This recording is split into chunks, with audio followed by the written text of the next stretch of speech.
তো ধন্যবাদ ফ্রেন্ড এই ভিডিওতে ক্লিক করার জন্য। তো আপনারা স্ক্রিনে দেখেছেন মহিলা সমৃদ্ধি যোজনা। এই যোজনা নিয়ে আমরা বিস্তারিত এই ভিডিওতে আলোচনা করব এবং এই যোজনা পাওয়ার জন্য আপনাদেরকে কি করতে হবে এবং কোথায় আবেদন করতে হবে বিস্তারিত আমি এই ভিডিওতে আলোচনা করব এবং কত টাকা আপনাদের দেওয়া হবে টোটাল এই ভিডিওতে আমি আলোচনা করব। তো ভিডিওটি শুরু থেকে শেষ পর্যন্ত দেখবেন। তো মূল আলোচনায় যাওয়ার আগে আপনাদের কাছে আমার একটা ছোট রিকোয়েস্ট থাকছে, প্লিজ আমার চ্যানেলটা এখনও যদি সাবস্ক্রাইব না করে থাকেন তাহলে প্লিজ চ্যানেলটাকে সাবস্ক্রাইব করে দেবেন এবং অল নোটিফিকেশনে ক্লিক করে দেবেন। তো চলুন সরাসরি আমরা আলোচনায় চলে আসি।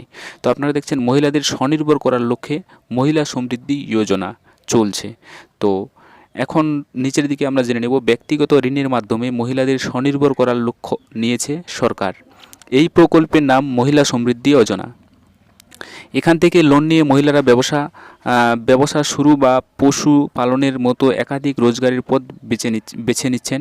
এই প্রকল্পের কম সুদে লোনের সাথে মিলবে সরকারি সাবসিডি ও সুবিধে।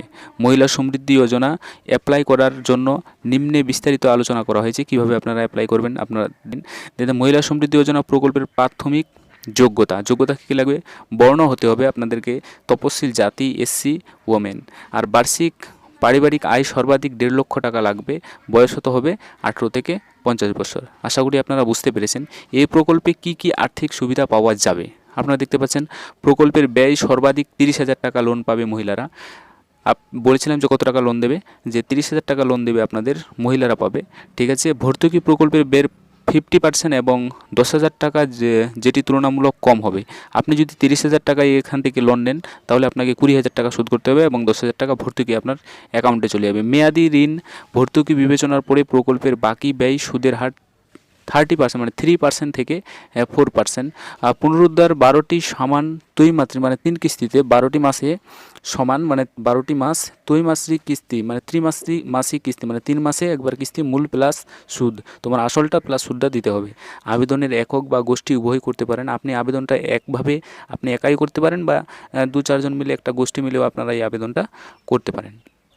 তো কিভাবে এবং কোথায় আবেদন করবেন মহিলা সমৃদ্ধি যোজনা অ্যাপ্লাই করার জন্য? ক নম্বরে যেটা বলা হয়েছে ব্লক অফিসে এসসি মানে এসসি এসটি এবং ওবিসি বিভাগে ব্লকে গিয়ে এবং এসসি এসটি এবং ওবিসি বিভাগে গিয়ে বলবেন যে আমরা মহিলা সমৃদ্ধি যোজনার জন্য আবেদন করব। তারা আপনাদেরকে ফর্ম দিয়ে দেবে। আবেদনপত্র 3 পুরুষের কমিটি অনুমোদনের পরে WB SC ST OBC FCT Kolkata অনুমোদনের জন্য প্রেরণ করা হবে। আপনারা ওখানে কাগজটা জমা দিলে অলরেডি তারা দেখে নেবে কোথায় কোথায় মানে আপনাদেরকে কাগজটা করতে হবে, ভেরিফাই করতে হবে, সে ব্লক বুঝে যাবে। কি কি ডকুমেন্ট লাগবে এই প্রকল্পে? রিকোয়ারিড ডকুমেন্ট অফ দ্য স্কিম মহিলা সমৃদ্ধি যোজনা ডাব্লিউবি। তো আইএফএসসি কোডযুক্ত ব্যাঙ্ক অ্যাকাউন্ট 1 নম্বর যে ডকুমেন্ট লাগছে, আইএফএসসি কোডযুক্ত ব্যাঙ্ক অ্যাকাউন্ট। ঠিক আছে। তারপরে 2 নম্বরে আধার কার্ড থাকতেই হবে। তপশিল জাতির এসসি সার্টিফিকেট বাধ্যতামূলক। আর চেয়ারম্যান, পৌরসভা সভাপতি, পঞ্চায়েত সমিতির কর্তৃপক্ষের প্রদত্ত জাতীয় শংসাপত্র গ্রহণযোগ্য। চেয়ারম্যানের একটা বা পৌরসভা থেকে আপনাকে একটা জাতিগত যে শংসাপত্র একটা সার্টিফিকেট ওটা আপনাদেরকে নিয়ে নিতে হবে। চেয়ারম্যান, পৌরসভা বা গ্রাম পঞ্চায়েতের প্রধানের কাছ থেকে প্রাপ্ত আয়ের শংসাপত্র মানে একটা পঞ্চায়েত সার্টিফিকেট 5 নম্বর। 6 নম্বরে নন জুডিশিয়াল স্ট্যাম্প পেপার 10 টাকা, যেটা আমরা এই নন জুডিশিয়াল যেটা স্ট্যাম্প পেপার আমরা 10 টাকায় নিয়ে আসি ওটা লাগবে। কারা উপকৃত হবে এই মহিলা সমৃদ্ধি যোজনাতে? তো মূলত এই প্রকল্পের প্রকৃত হবেন তপশিল জাতি অন্তর্ভুক্ত মহিলারা এবং তাদের পরিবার।